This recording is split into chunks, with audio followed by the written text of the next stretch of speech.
Buenas tardes, queridos amigos, queridas amigas.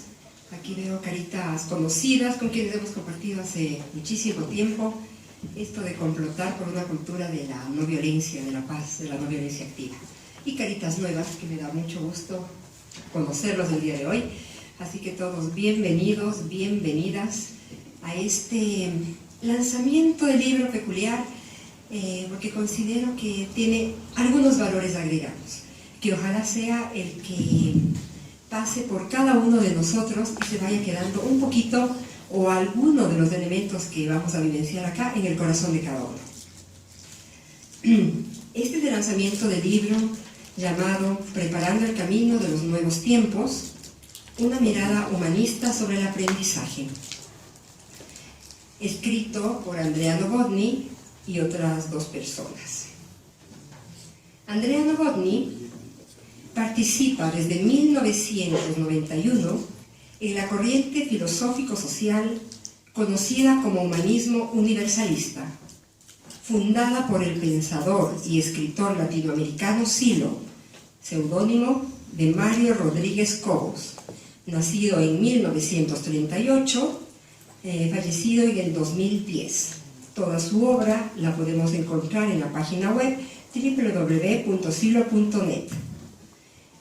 Andrea se ha especializado en estudios de educación.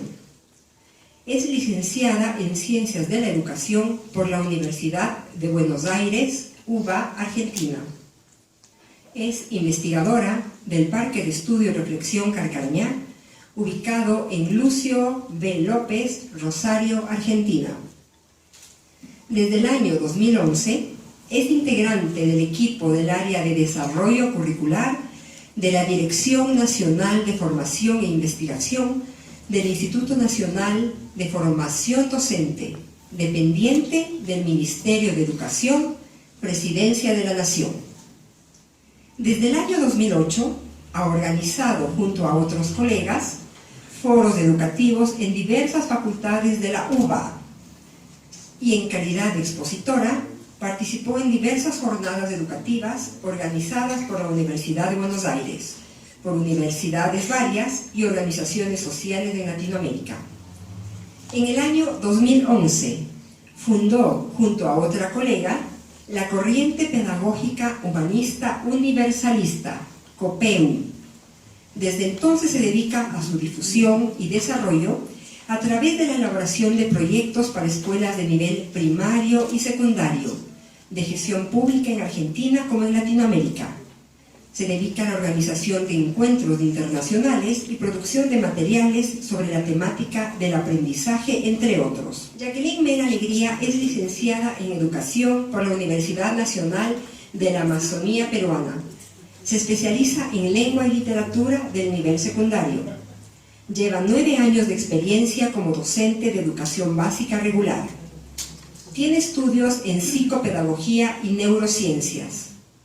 Forma parte del mensaje de Silo desde el 2010. Viene impulsando desde el 2013 la propuesta de la COPEU en las escuelas públicas, experiencias que próximamente se sistematizarán en una publicación. El día de hoy presentaremos el libro de Andrea, Preparando el camino de los nuevos tiempos, una mirada humanista sobre el aprendizaje, en el cual se aporta para una teoría y práctica del aprendizaje intencional, se explican las 5 llaves del aprendizaje y se brinda una guía de prácticas por etapas. Con ustedes queda Andrea. Bueno, muchas gracias, Carmen, por esta cálida presentación. Primeramente, quiero agradecer la oportunidad de estar aquí, agradecer por este espacio que se nos ha brindado desde la Universidad Andina Simón Bolívar para presentar no solo nuestro libro, sino nuestra propuesta. Agradecer a todos los amigos y amigas que han hecho posible que hoy estemos aquí. Y también a todos ustedes que se han acercado hoy a compartir esta experiencia. Así que les doy una cálida bienvenida. Esperemos que sea una grata presentación. Y para comenzar, como esto no es una presentación tradicional, porque además de un libro se va a presentar una corriente pedagógica Si bien esta corriente, como dijo Carmen, surgió en el 2011, queremos presentar esta síntesis que da cuenta un poco de qué viene esta corriente, qué es lo que hace esta corriente, para qué hace lo que hace esta corriente. Algunas de las actividades, esto está dirigido a las nuevas generaciones, tanto pequeños como niños, jóvenes y educadores. Cuando hablamos de educadores no solo nos referimos a docentes, sino también a padres, a toda la comunidad educativa. Entonces quisiera compartir un poco qué es esta corriente pedagógica. Esta corriente surgió en el 2011, a principios del 2011 en Argentina, y hoy se expande por casi toda Latinoamérica y algunos países de Europa. Está conformada no solo por educadores profesionales de diversas disciplinas, sino también por estudiantes que estamos insertos en escuelas, institutos, organismos públicos, pero que todos coincidimos en un interés común: la construcción de una educación humanizadora. Esta corriente se inspira en la corriente de pensamiento del nuevo humanismo de Silo, su seudónimo de Mario Rodríguez Cobo, quien es portador de una nueva concepción del ser humano y la conciencia. Nosotros manifestamos la candente necesidad de reconocer al otro como ser humano, un ser intencional, un ser que tiene una intención, que aspira esa intención no solamente en la posibilidad de transformarse a sí mismo, sino poder transformar la realidad y el mundo en el cual vive, en esa posibilidad de una construcción en una dirección querida y sentida.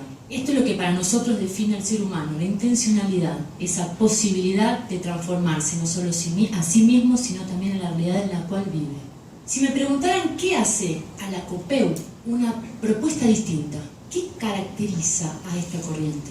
Respondería que parte de la experiencia, que la COPEU genera los ámbitos propicios para reflexionar, estudiar y meditar sobre, por ejemplo, cómo recuperar el significado profundo de qué es la educación, qué es el acto de enseñar para cada uno de nosotros. ¿Será que es un significado relacionado con la vocación? Es decir, con aquello en lo que cada uno puede contribuir para la expresión de esa nueva mirada, capaz de construir un nuevo sentido en la acción educativa. ¿Y cómo lo hacemos? Es desde estos ámbitos que se habilitan a quienes así lo sientan necesario, ya sea por una búsqueda de nuevas respuestas, por desorientación, por interés de aportar al cambio de la educación, que es a despertar el contacto con uno mismo, en ese lugar en donde todos los seres humanos nos encontramos, independiente de lo que creamos, de nuestra creencia, y es desde ese lugar vamos reconociendo el humano que habita en mí y que habita en el otro, reconociendo su intencionalidad y su futuro de infinitas posibilidades. Por cuanto a la espiritualidad que propone Silo, tiene que ver con ese mensaje que es universalista, independientemente de lo que uno crea, que es que desde la COPEU aprovechamos esa generosa herramienta para incorporar en nuestra propuesta educativa una espiritualidad que invita a aprender a tratar al otro como me gustaría que me traten, que invita a reconocer los signos de los sagrados que habitan en mí y fuera de mí, que invita a resistir la violencia que hay en mí y fuera de mí. Entonces es desde ahí que para nosotros, descubriéndonos, descubriendo al otro, es que partimos para que lo nuevo se exprese, se manifieste. Por ejemplo, para nosotros es fundamental el compromiso explícito de la cultura de la no violencia. ¿Y cómo lo hacemos? Y bueno, comenzando a reconocer la violencia que existe en nosotros mismos. Uno puede observar y vivir la incoherencia entre el discurso y la praxis educativa, en donde se presenta en ese quehacer el autoritarismo, la discriminación, la falta de respeto, el individualismo, y no solo entre educador y estudiante, sino también entre el directivo y el grupo de docentes. No sé si resuena. Entonces, para nosotros se trata del desarrollo de esa nueva cultura que, aplicando los valores de respeto, de la no discriminación, de la libertad de ideas y creencias, de la colaboración, del sentido de comunidad en la convivencia diaria, lo que nosotros llamamos la regla de oro: tratar a los demás como quieres ser tratado. Este es para nosotros el principio fundamental en todas las relaciones que se dan en la práctica cotidiana. Es comenzando con nosotros mismos, reconociendo lo humano que habita en nosotros. Entonces acá los quisiera invitar, a los que estamos aquí presentes, a regresar a aquel momento en que cada uno de nosotros decidió comenzar a transitar este hacer pedagógico junto con otros. Camino que sin dudas está ligado a lo humano. Y esta invitación, a quienes así lo deseen, a hacer una reflexión, uno podría cerrar sus ojos y preguntarnos eso tan sencillo y esencial. ¿Para qué educamos? Entonces nos podemos dar unos segundos y preguntarnos a nosotros mismos: ¿y cómo puedo contribuir al desarrollo de las nuevas generaciones, al desarrollo integral de las nuevas generaciones? Estas preguntas es lo que plantea en líneas generales la COPEU, es ir hacia esa esencialidad de contacto con nuestras búsquedas, nuestras profundas aspiraciones, nuestra vocación. Es darnos la oportunidad de construir una nueva mirada, recuperando lo humano en el acto de enseñar y aprender. Es sin duda para nosotros un nuevo modo de estar, no solo en el aula, sino en el mundo, en nuestro transitar diario. Así es como surge este libro, Preparando el camino de los nuevos tiempos, una mirada humanista sobre el aprendizaje. Este libro consta de dos partes. La primera parte, denominada Aportes para una teoría de aprendizaje, para una teoría y práctica de aprendizaje intencional en un contexto latinoamericano, es una investigación que hemos realizado en un grupo interdisciplinario de los parques de estudio y reflexión Carcarañá y Caucaia, que está ubicado en Caucaia, en Brasil, y que ahí lo que intenta es esbozar los elementos compositivos de esta teoría del aprendizaje, que tiene que ver con esa concepción filosófica de la que hablamos en su primer momento de Silo, pero además con el aporte que han hecho dos queridos amigos educadores chilenos, Mario Aguilar y Rebeca Vice, no sé si lo ubican. Se llama Pedagogía de la Intencionalidad. Y la segunda parte son las experiencias que venimos realizando durante los 2 primeros años, un equipo de aprendizaje de esta corriente, con la intención de mostrar cómo se ha llevado en la práctica este aprendizaje intencional junto a las nuevas generaciones. No es un material acabado, la idea es un material que pueda inspirar a otros, que otros lo puedan tomar y puedan desarrollar sus propias experiencias en dirección a esa construcción colectiva de una educación humanizadora. Entonces un poco, la idea de hoy es esbozar un poco esos elementos compositivos, algunos, de esa teoría del aprendizaje intencional.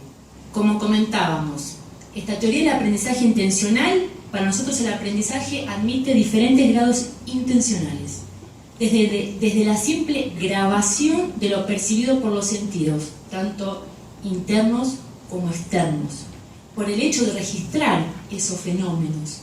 Y de ahí en adelante nosotros hablamos del aprender imitando, el aprender haciendo, el aprender jugando, enseñando, intercambiando, el aprender investigando. El aprendizaje por inspiración, hasta el aprender sin límites como modo de existencia ligado al sentido trascendente de la vida. Del mismo modo podemos distinguir distintas gradaciones en esa intensidad, en esa apertura al mundo, en ese ir intencional de la conciencia hacia el mundo. Comenzando, por ejemplo, por la simple y fresca curiosidad humana y la atención hacia ese mundo lleno de estímulos interesantes de ser atendidos, pasando por los gustos o tendencias más personales hacia determinados aspectos de la vida, temáticas o actividades, la vocación por determinada profesión o modo de aplicación social, hasta llegar al grado más intenso y sentido y profundo de la propia misión en el paso por este plano de existencia. En este marco es que para nosotros el aprendizaje, que es una actividad intencional, activa y dinámica de la estructura psíquica que llamamos conciencia. Al entender a la conciencia como una estructura en permanente actividad, no podemos compartir que el aprendizaje es un simple vaciado de información de alguien que sabe hacia alguien que ignora. Para nosotros no consiste el aprendizaje en una simple asimilación de esa información, como es considerado en muchos casos hoy. El niño no viene al mundo como una hoja en blanco, como un disco duro que hay que llenar y formar para que sirva un determinado sistema o sociedad y ser humano que se presupone son los correctos. Sino que para nosotros es todo lo contrario, es una propuesta educativa que debe ser holística y plantear una visión de la realidad integradora, amplia, abierta y no dogmática. Y debe ser contemporánea, ya que debe situarse en las necesidades específicas que el momento actual y el futuro nos plantean. Por eso que para nosotros la misión de la educación es habilitar a las nuevas generaciones el ejercicio de una visión plural y activa de la realidad, de manera que su mirada tenga en cuenta al mundo no como una supuesta realidad objetiva, sino como el medio en el cual aplica el ser humano su acción, transformándolo y humanizándolo. Se trata en definitiva de una mirada activa de la conciencia y del sujeto que aprende, donde ve a cada ser humano que llega a este mundo con una misión irrepetible e intransferible en dirección humanizadora, una perspectiva de la cual es clave el ámbito físico y mental que se disponga para facilitar el aprender y esa realización de la misión personal en función de lo social, fundamentalmente en las primeras etapas de la vida. Y ustedes me preguntarán, ¿cómo generar estos espacios? Bien, es lo que nosotros llamamos las 5 llaves del aprendizaje, que son aprendizaje y afectividad, aprendizaje y buen humor, aprendizaje y dialéctica generacional, aprendizaje y ambiente y aprendizaje y atención. ¿Sí? Estos son para nosotros 5 llaves, y llaves porque abren puertas a otros espacios mentales. Otra de las características que planteamos es el tema de que nuestra propuesta se hace cargo de una concepción del tiempo futuro, como el tiempo vital que motoriza toda acción humana. Es la imagen a futuro que mueve al ser humano a plasmar en el mundo acciones concretas. Por eso, y como comentan los autores, que voy a citar acá, en la pedagogía de la intencionalidad, ellos dicen: la educación debe ayudar a los niños y jóvenes que conforman una comunidad a construir esas imágenes de un futuro que, al traducirse en aspiraciones, conllevan la carga emotiva que motoriza acciones en el mundo. Una educación que ayude a construir un proyecto vital, personal coherente y a descubrir un sentido de vida trascendente. Estamos hablando claramente de un nuevo paradigma educativo, el paradigma de vivir en cuerpo, espíritu y alma. También, y percibiendo en un mundo que vivimos, donde la tecnología ocupa un lugar fundamental,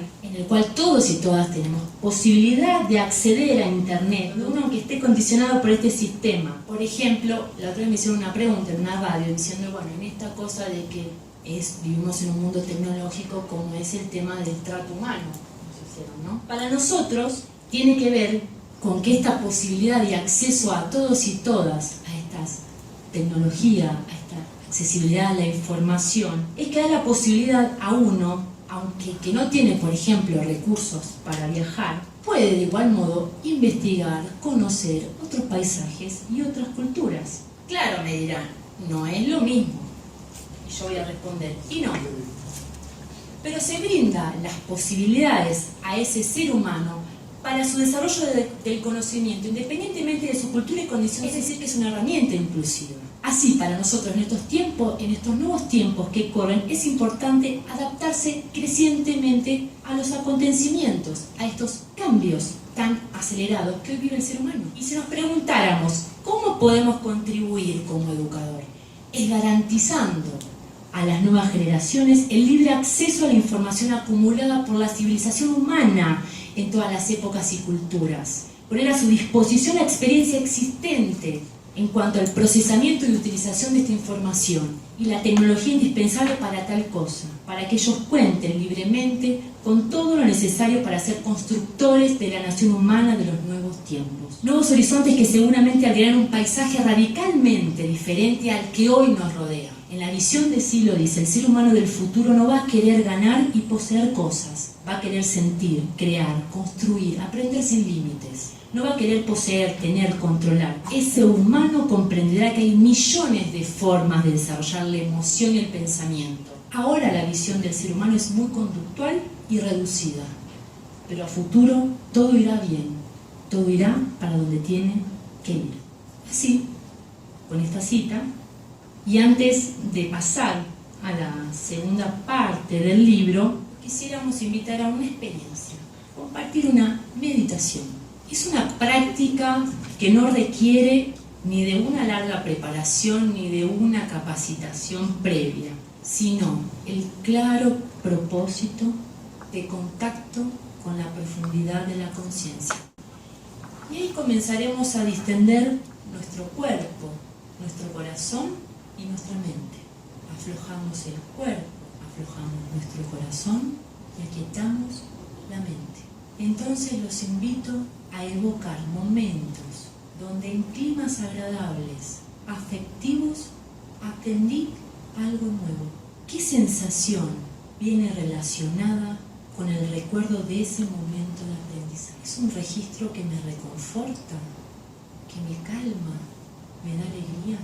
Quisiera que todos los momentos de mi vida estén acompañados por esos registros. Como estudiante y futuro educador, o siendo educador, padre, madre, medito sobre qué cosas hago cuando verdaderamente quiero que el otro aprenda. ¿Cómo es mi disposición hacia ese niño, hacia ese joven? En esta atmósfera de buenos momentos que nos hacen sentir bien, los invito a meditar sobre la frase siguiente. No dejes pasar tu vida sin preguntarte quién soy. Dejo fluir las respuestas. ¿Soy un nombre y un apellido? ¿Soy un número de documento? ¿Soy el mismo a la mañana que a la tarde o a la noche? ¿Quién soy? Padre, madre, hermano, hijo, amigo, compañero. Nada de eso. O tal vez todo eso y mucho más. ¿Soy este cuerpo? ¿Soy mis pensamientos? ¿Quién soy más allá de las formas y los nombres? ¿Soy alguien que podría evolucionar sin límites? ¿Quién soy? ¿Quiénes somos? Entonces, cuando nos vaya pareciendo oportuno, podemos ir lentamente abriendo nuestros ojos, regresando aquí a la Universidad Andina Simón Bolívar, dando continuidad a esta presentación. Vamos a dar paso a la segunda parte del libro, luego de haber esbozado algunos de los elementos compositivos de esta teoría del aprendizaje que planteamos desde la corriente pedagógica humanista universalista. Como les comenté, la segunda parte, la idea es compartir un poco la experiencia que venimos haciendo un equipo del aprendizaje. Entonces la idea es comentar un poco lo que hemos realizado, que tiene que ver con retiros y jornadas sobre el aprendizaje. Eso es en una escuela pública en Brasil, donde son ámbitos armados intencionalmente con el propósito de comprobar tres hipótesis que nosotros planteamos en el trabajo de investigación. Nosotros decimos tres cosas: que las capacidades atencionales e imaginativas en los niños se van atrofiando, rigidizando y limitando a partir del inicio de la educación formal. También decimos que la apertura hacia lo espiritual, la conexión interna con otros seres espirituales que guían, dan respuestas, protegen y acompañan, habitual en la primera infancia y que suelen también atrofiarse por el externalismo del medio social, lo cual puede ser cultivada en atmósferas de alta diversidad, comunicación desprejuiciada e interés por las experiencias significativas del otro. Y por último, la tercera hipótesis es la capacidad de autoaprendizaje en pequeños grupos de alta diversidad con facilidades informáticas y de conexión a Internet a partir de intereses definidos por los propios aprendientes. La puesta en práctica de estos trabajos nos permitió tener las primeras conclusiones en relación a esas tres hipótesis que comenté recién. Entonces, en relación a la primera hipótesis sobre el tema de las capacidades atencionales e imaginativas de los niños, observamos que en los más pequeños, fundamentalmente en los niños que aún no han ingresado a la escuela, hay un menor nivel de autocensura, siendo la imaginación y la creatividad las protagonistas en esta etapa.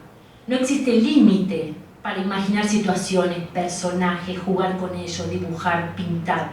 Mientras que en los niños que ya tienen un camino recorrido dentro de la escuela formal, la imaginación suele quedar acotada a los límites de una consigna cerrada. También están más pendientes de la mirada del otro, con su potencial de aprobación o desaprobación. Con respecto a la capacidad atencional de los niños, se va rigidizando y limitando a partir del inicio de la educación formal, pues la atención tensa, y la escuela tiene el sello de lo obligatorio, de lo impuesto, en otras palabras, de lo que se debe hacer, para no ser etiquetado como mal alumno. Una atención distensa, diversidad de intereses y gustos son las propuestas que nosotros hacemos desde la COPEU. En relación a eso tienen que ver esa atención distensa, que se entrena, se aprende y que tiene que ver con tener en cuenta esa diversidad de intereses y gustos. Podemos decir que una actitud lúdica en el proceso de aprendizaje, más allá del contenido curricular que se presente, propicia la grabación de un registro de atención distensa, que está ligada al registro de las tensiones musculares a las sensaciones del cuerpo. Nosotros decimos que necesitamos grabar la atención con una calidad emotiva distinta a la que hoy la graban los niños y jóvenes. Sería deseable acercarse a que puedan sentir, experimentar qué es bueno y lindo para uno estar atento, sin una sensación de obligatoriedad, porque si estoy en esa situación de alerta, sin duda, tengo mayor conciencia, libertad y potencia en el pensar, y la mirada es más suave, clara, interesante y crítica. No se requiere de una cara de robot o fruncir el ceño ni una tensa postura corporal. Entonces esa es una de las hipótesis y respuestas y conclusiones que hemos tenido en relación a esa primera hipótesis en relación al tema de la creatividad y la imaginación. Entonces voy a dar lugar a Jackie que nos comente brevemente lo de la experiencia en la escuela pública que están llevando a cabo en Lima. Gracias, Andre. Buenas noches con todos y con todas. Agradezco la oportunidad de poder compartir con ustedes la experiencia, una experiencia muy importante, muy inspiradora que venimos llevando en Perú, en Lima, con la COPEU.